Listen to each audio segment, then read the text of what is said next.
Hi hello ನಮಸ್ತೆ friends. ಹೋರಾಡಿ ಗೆದ್ವಿ ಅನ್ನೋ ಜೋಶ್ನಲ್ಲಿರೋ ಕಾಕ್ರೋಚ್ಗಳಿಗೆ ಈಗ ಭಾರತದ ಕಾನೂನಿನ ದರ್ಶನವಾಗ್ತಾ ಇದೆ. ಒಂದು ಕಡೆ ನಿಮಗೆ ಫಂಡ್ ಮಾಡಿದ್ಯಾರು, ಪಾರ್ಟಿ ಮಾಡಿದ್ಯಾಕೆ ಇಂಥ ಪ್ರಶ್ನೆಗಳಿಗೆ ಉತ್ತರ ನೀಡೋದಕ್ಕೆ ಜಿರಳೆಗಳು ತಡವರಿಸ್ತಾ ಇದ್ರೆ, ಇನ್ನೊಂದು ಕಡೆ ಪ್ರತಿಭಟನಾಕಾರರ ಮೇಲಿನ ಕೇಸ್ ವಾಪಸ್ ಪಡಿಬೇಕು ಅಂತ ಪಟ್ಟು ಬಿದ್ದಿದ್ರು. ಈ ಮುಂಚೆ ಕೇಂದ್ರ ಸರ್ಕಾರ ಶಾಂತಿಯುತವಾಗಿ ಹೋರಾಡಿದವರ ಮೇಲೆ ಯಾವ ಕೇಸ್ ಹಾಕೋದಿಲ್ಲ, ಆದರೆ ಗಲಭೆ ಎಬ್ಬಿಸಿದವರ ಮೇಲೆ ಮಾತ್ರ ಆಕ್ಷನ್ ಅಂತ ಹೇಳಿತ್ತು. ಆದರೆ ಜಿರಳೆಗಳು ಅದಕ್ಕೂ ಒಪ್ಪದೆ ಎಲ್ಲರ ಮೇಲಿನ ಕೇಸನ್ನು ತೆಗಿಬೇಕು, ಇಲ್ಲ ಅಂದರೆ ಮತ್ತೆ ಪ್ರೊಟೆಸ್ಟ್ ಮಾಡ್ತೀವಿ ಅಂತ ಸವಾಲು ಹಾಕಿದ್ವು. ಆದರೆ ಸುಪ್ರೀಂ ಕೋರ್ಟ್ ತೀರ್ಪಿನ ಬಳಿಕ ಎಲ್ಲರೂ ಸ್ವಲ್ಪ ತಣ್ಣಗಾಗಿದ್ದಾರೆ. ಆದರೆ ಗಲಭೆ ಎಬ್ಬಿಸಿದವರನ್ನೆಲ್ಲ ಕಾಪಾಡ್ತಾ ಇರೋದು ಯಾಕೆ ಅಂತ ಹುಡುಕ್ತಾ ಹೋದ ಹೊತ್ತಲ್ಲೇ ಅಸಲಿ ವಿಷಯಗಳು ಒಂದೊಂದಾಗಿ ರಿವೀಲ್ ಆಗ್ತಾ ಇದೆ. ತಪ್ಪನ್ನ ಸರ್ಕಾರದ ಮೇಲೆ ಎತ್ತಿ ಹಾಕೋ ಜಿರಳೆಗಳ ಪ್ರಯತ್ನ ಕೂಡ ಫೇಲ್ ಆಗ್ತಾ ಇದೆ. ಇದೆಲ್ಲದರ ಡೀಟೇಲ್ಸ್ ಕೊಡ್ತೀನಿ. ನೀವು ಮಿನಿಟ್ ಮೇಡ್ ಚಾನಲನ್ನು ಫಾಲೋ ಮಾಡಿ ಸಬ್ಸ್ಕ್ರೈಬ್ ಮಾಡ್ಕೊಳ್ಳಿ. ಜೀವನದಲ್ಲಿ ಒಬ್ಬೊಬ್ಬ ವ್ಯಕ್ತಿಗೂ ಒಂದೊಂದು ಕನಸಿರುತ್ತೆ. ಕೆಲವರು ಇಂಜಿನಿಯರ್ ಆಗೋದಕ್ಕೆ ಇಷ್ಟಪಡ್ತಾರೆ, ಇನ್ನು ಕೆಲವರು CA ಮಾಡೋದಕ್ಕೆ ಬಯಸ್ತಾರೆ, ಮತ್ತೆ ಕೆಲವರು ತಮ್ಮಲ್ಲಿರೋ ಕಲೆಯನ್ನ ನಂಬಿ ಕಲಾವಿದರಾಗ್ತಾರೆ, ಇನ್ನು ಕೆಲವರು ವೈದ್ಯರಾಗೋ ಗುರಿ ಇಟ್ಕೊಂಡು ಕಷ್ಟಪಟ್ಟು ಓದಿ ನೀಟ್ ಸೇರಿದಂತೆ ಹಲವು ಎಕ್ಸಾಮ್ಗಳಿಗೆ ತಯಾರಿ ನಡೆಸ್ತಾರೆ. ಆದರೆ ಪ್ರಪಂಚದಲ್ಲಿ ಕೆಲವು ವಿಶೇಷ ಜೀವಿಗಳು ಬಾಯಿ ತೆಗೆದರೆ ಸಾಕು, ನಾನು ಹೋರಾಟ ಮಾಡ್ತೀನಿ, ಧರಣಿ ಕೂರ್ತೀನಿ ಅಂತ ಯಾವಾಗಲೂ ಹೇಳ್ತಾ ಇರ್ತಾರೆ. ಆ ಸಾಲಿಗೆ ಈಗ ಜಿರಳೆಗಳು ಸೇರ್ಪಡೆಗೊಂಡಿವೆ. ಪೇಪರ್ ಸೋರಿಕೆ ನೆಪದಲ್ಲಿ ಹಂಗಾಮ ಮಾಡಿದ್ದು ಆಯಿತು, ಸರ್ಕಾರ ಪರಿಹಾರ ಕೊಟ್ಟಿದ್ದು ಆಯಿತು. ಈಗ ದುಷ್ಕರ್ಮಿಗಳ ಮೇಲಿನ ಕೇಸ್ ವಾಪಸ್ ತೆಗೆದೇ ಇದ್ರೆ ಮತ್ತೆ ಹೋರಾಟದ ಎಚ್ಚರಿಕೆ ಕೊಡ್ತಾ ಇದ್ದಾರೆ. ಹೀಗೆ ಮಾಡಿದ್ರೆ ಪದೇ ಪದೇ ಹೋರಾಟ ಮಾಡಿದಷ್ಟು ಹೆಚ್ಚು ಫಂಡ್ ಬರ್ತಾ ಇದೆಯೇನೋ ಅಂತ ಜನರಿಗೆ ಅನುಮಾನ ಬರದೇ ಇರುತ್ತಾ? ಅದನ್ನ ನೋಡೋ ಮುನ್ನ ಈ ಕಲ್ಲೆಸೆದ ದುಷ್ಕರ್ಮಿಗಳ ಕರಾಳ ಇತಿಹಾಸವನ್ನ ತಿಳಿಸ್ತೀವಿ.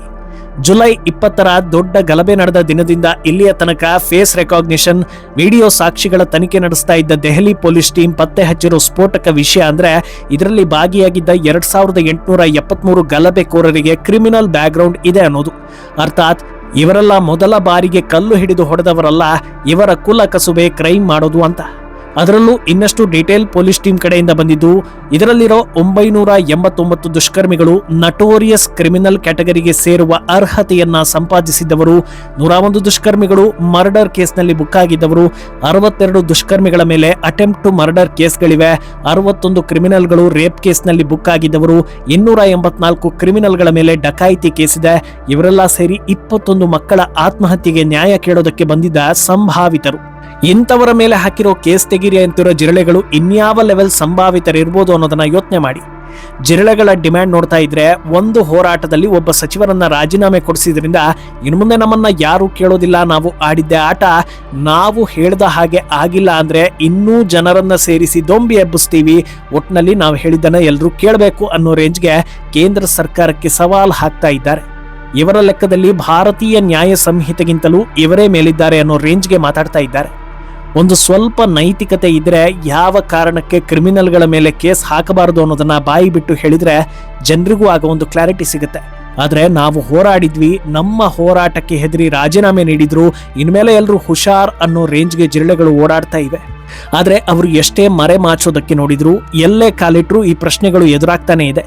ಏಕೆ ಹೆಸರು ರತ್ನಾ ಸಿಂಗ್ ಅಂತ, ಜಿರಳೆ ಪಕ್ಷದ ಮುಂದಿನ ಸಾಲಲ್ಲಿರೋ ವೀರ ನಾರಿ ಅಂತೆ. ಮಹಾನ್ ಸಾಧನೆ ಬಳಿಕ ಮಾಧ್ಯಮದ ಮುಂದೆ ಕಂಡ ಇವಳಿಗೆ ದುಷ್ಕರ್ಮಿಗಳ ಮೇಲಿನ ಕೇಸ್ ತೆಗಿಬೇಕು ಅಂತ ಒತ್ತಾಯ ಮಾಡ್ತಾ ಇರೋದು ಯಾಕೆ ಅನ್ನೋ ಪ್ರಶ್ನೆ ಎದುರಾಗುತ್ತೆ. ನೀಟ್ ಪ್ರಶ್ನೆ ಪತ್ರಿಕೆಯಲ್ಲೂ ಇಂಥ ಕಷ್ಟದ ಪ್ರಶ್ನೆ ಇಲ್ವೇನೋ ಅನ್ನೋ ಹಾಗೆ ಉತ್ತರಿಸೋ ಆಕೆ ಅದು ಹೇಗೆ ಎಲ್ಲರನ್ನು ಅರೆಸ್ಟ್ ಮಾಡಿ FIR ಹಾಕೋದಕ್ಕೆ ಆಗುತ್ತೆ?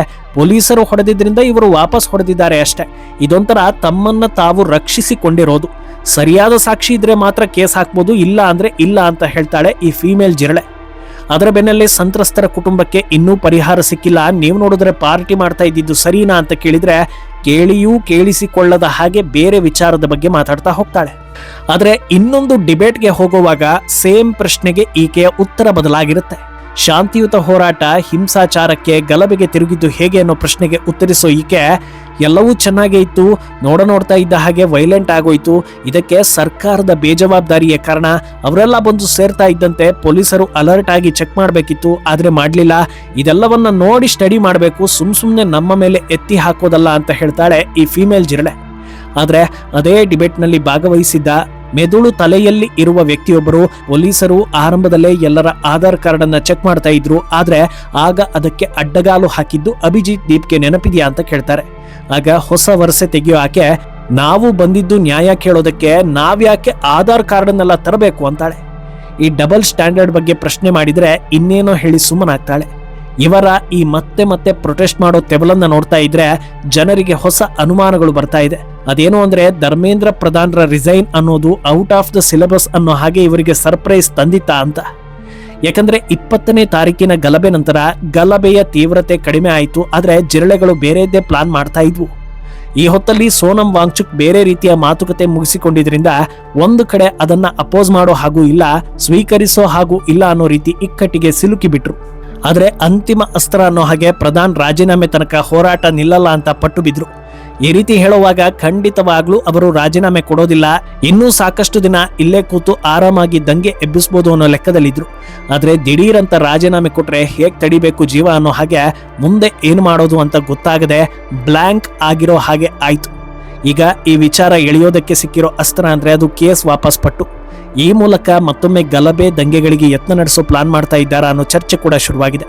ಅಲ್ಲದೆ ಗಲಭೆ ಕುರಿತಂತೆ ಗೌರವ್ ದಾಸ್ ಹಾಗೂ ಫೀಮೇಲ್ ಜಿರಳೆ ರತ್ನಾಳನ್ನ ಸರ್ಕಾರಿ ಅಧಿಕಾರಿಗಳು ವಿಚಾರಣೆಗೆ ಕರೀತಾ ಇದ್ದಂತೆ ವಿಡಿಯೋ ಮಾಡಿ ಹರಿಬಿಟ್ಟಿರೋ ಜಿರಳೆಗಳು ಪದೇ ಪದೇ ಈ ಬಗ್ಗೆ ಚರ್ಚೆ ನಡೀತಾ ಇದೆ. ನಮಗೆ ಬಿಹಾರ ಹಾಗೂ ಅಸ್ಸಾಂ ಸರ್ಕಾರದ ಕಡೆಯಿಂದ ಪ್ರತಿಭಟನಾಕಾರರ ಮೇಲೆ ಆಕ್ಷನ್ ತೆಗೆದುಕೊಳ್ಳೋದಿಲ್ಲ ಅನ್ನೋ ಲೆಟರ್ ಬಂದಿದೆ.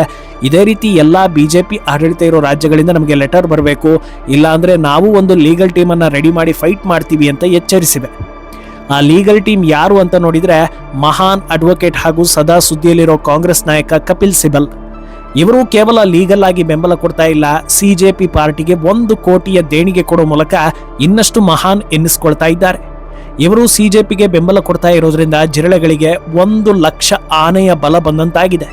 ಯಾಕಂದ್ರೆ ಭಾರತದಲ್ಲಿ ಅತ್ಯಂತ high profile criminal case, terror ಕೇಸ್ಗಳನ್ನೆಲ್ಲ ಆರೋಪ ಹೊತ್ತವರ ಪರ ವಾದ ಮಾಡೋ ಮಹಾನ್ ನಾಯಕರು ಶ್ರೀಯುತರು ಆಗಿರೋದ್ರಿಂದ ಇವರು ಎಂಟ್ರಿ ಕೊಟ್ರೆ ಎಷ್ಟೇ ದೊಡ್ಡ ಆರೋಪ ಇದ್ರೂ ಅದೆಲ್ಲ ತೃಣಕ್ಕೆ ಸಮ ಅನ್ನೋ ರೀತಿಯ ಟಾಕ್ ಇದೆ. ಆದ್ರಿಂದ ಹಿರಿಯ ಅನುಭವಿಗಳೆಲ್ಲ ಸಮಾನ ಮನಸ್ಕರ ಜೊತೆಗೆ ಕೈ ಜೋಡಿಸ್ತಾ ಇರೋದ್ರಿಂದ ಭಾರತೀಯರು ಇನ್ಮುಂದೆ ದೊಡ್ಡ ದೊಡ್ಡ ಬೆಳವಣಿಗೆಗಳನ್ನ ನೋಡಬಹುದು ಅನ್ನೋ ಸಿಗ್ನಲ್ ಸಿಗ್ತಾ ಇದೆ. ಆದ್ರೆ ಇನ್ನೊಂದು ದಿಕ್ಕಲ್ಲಿ ಹಂತ ಹಂತವಾಗಿ ಜಿರಳೆಗಳು ತಾವು ಇದೆ ಅಂತ ಅಂದುಕೊಂಡಿದ್ದ ಮೌಲ್ಯವನ್ನ ಕಳೆದುಕೊಳ್ತಾ ಇವೆ. ಜಿರಳೆಗಳ ಪಾರ್ಟಿ ವಿಡಿಯೋ ವೈರಲ್ ಆಗ್ತಾ ಇದ್ದಂತೆ ಒಂದು ಕಡೆ ಸಾರ್ವಜನಿಕರಿಂದ ಆಕ್ರೋಶ ವ್ಯಕ್ತವಾಗ್ತಾ ಇದ್ರೆ, ಇನ್ನೊಂದು ಕಡೆ ಉಪವಾಸ ಕೂತಿದ್ದ ಸೋನಂ ವಾಂಗ್ಚುಕ್ ಕೂಡ ಎಚ್ಚರಿಸಿದ್ದಾರೆ. ವಿಜಯವು ನಮ್ರತೆಯಿಂದ ಕೂಡಿರಬೇಕು, ಬೆಂಬಲಿಗರು ಘನತೆ, ಸಂಯಮ ಮತ್ತು ಜವಾಬ್ದಾರಿಯಿಂದ ವರ್ತಿಸಬೇಕು ಅಂತ ಕರೆ ಕೊಟ್ಟಿದ್ದಾರೆ.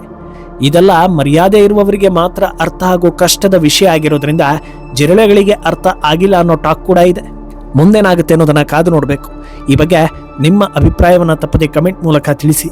कुछ असामाजिक तत्व घुसा के जैसे डिरेल करने का कोशिश किया था, उससे या कोर्ट को यूज करके एक तरीके से ये मूवमेंट को डिरेल ना किया जाए, वो हमारा प्रयास था.